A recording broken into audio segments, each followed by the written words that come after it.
Hey everyone, if you want to add a navigation bar in Docsify to make your documentation site look more professional, you're in the right place. In this video, I'll show you step by step how to add a navbar in Docsify in 2026. First, create a file called _navbar.md. This file controls all your top navigation links for your site. Next, add your menu items inside the navbar file. This is where you define links like home docs and about sections. Now open your index HTML file and enable load navbar.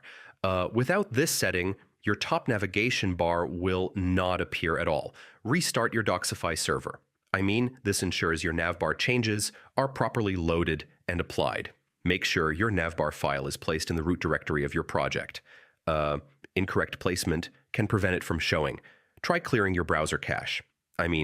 Old cached data can sometimes stop new navigation updates from appearing. Finally, test your navbar links by clicking each menu item.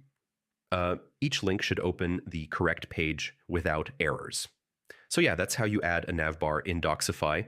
Follow each step carefully and your documentation site will look clean and fully professional. And if this helped, don't forget to check out more tech tutorials for fast and easy guides. Hey everyone.